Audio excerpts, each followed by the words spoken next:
Welcome back to Dr. Noah's YouTube, and I go through the scientific literature once a week and kind of bring you up with some kind of, I think, interesting topics that probably just save your life. Flu vaccine not as effective as earlier reported. This is a new study that just came out in Lancet, which is a British medical journal, October 2011.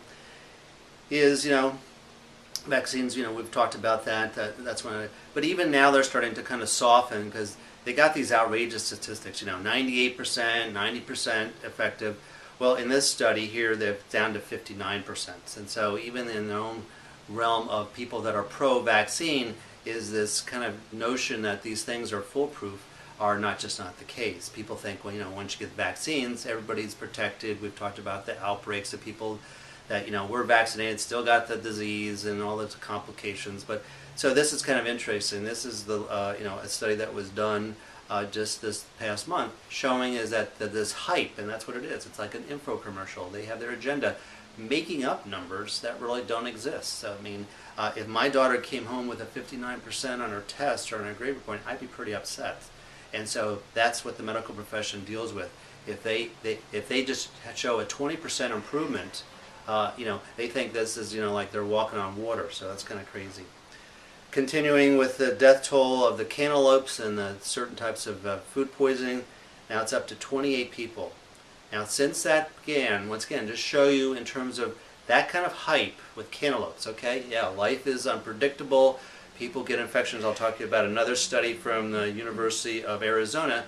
This guy's kind of cool. His name is Dr. Germs, and so he does all these type of, studies where he goes around and finds out how many germs are on your toilet and on your cell phone, and you find out there's more germs on your cell phone than your toilet, but we'll get to that here in a second here.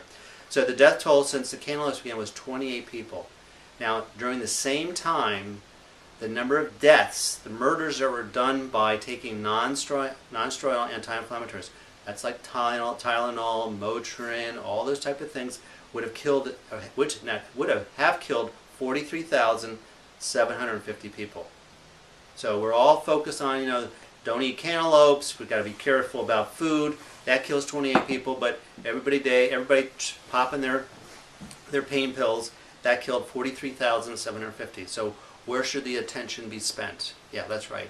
Poor little farmer, that has cantaloupe versus a big multinational pharmaceutical company. That's good. Asthma drugs, actually greater risk for kids. I mean, this is just kind of, why they even spend money on these studies showing that giving adult drugs to kids, one, has no science, two, has not been shown to be any type of safety issues like that, and that's a big concern. And so that's what you have to understand when you give your little Mary and Johnny some drugs from the drug companies. There's usually no science to support that. They're definitely kind of a bad experiment, and that was published in Pediatrics. I just thought it was kind of interesting that, you need to do a $40 million study that kids shouldn't be taking adult drugs. Yeah. BPA linked to behavioral problems. BPA is that kind of lining in cans and plastic. One that I'd forgotten about, dental sealants are also made from BPA.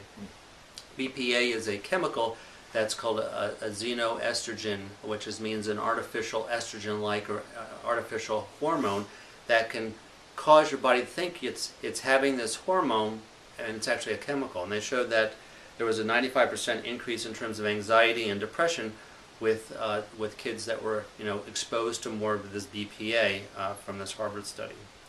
Here's this Dr. Gerba. He's Dr. Germ. He's a professor at the University of Arizona. So he comes around, I think, once a year, and he shows where you have to be somewhat careful. People touch their faces and cough in their hands. The number one germ type of magnet is gas pump handles, which is kind of interesting. Yeah, so that's something I hadn't really thought about. So don't be phobic, but it's something you might want to be kind of careful about. You might want to have a little bit of something where you wash your hands afterwards or like that. The next one was was mailboxes. So that's kind of interesting, just out in your house like that. Another one was number 3 is escalators, which I just thought about that not too long ago. ATM machines, parking meters.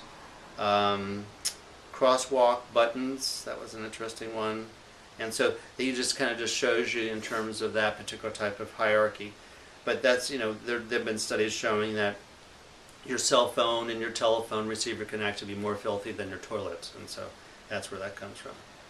Soft drink consumption linked to behavioral youth violence. Harvard study, Injury Journal Prevention, October 2001. The more you drink this crap, which is all type of sugar, causes you to have bad type of behavior. And in fact, they said heavy users, which were 3 to 4 cans a day. I mean, that's heavy users. I mean, that's like average users for people. Was equivalent to kids drinking alcohol and tobacco in terms of the kind of behavior it had. So all those goody drinks are not goody for you. And actually, drinking coffee lowers skin cancer. Drinking 3 or more cups a day. This Harvard study here showed that that was able to decrease basal cell. There's 3 kinds of skin cancer: basal cell, squamous, and melanoma. That was able to reduce that in women by 21% and 9% in men. Decaf had no type of impact, and then it had no impact on squamous cell and melanoma. So just a couple of interesting type of updates there, and keep you up to date. Talk to you soon. Thanks.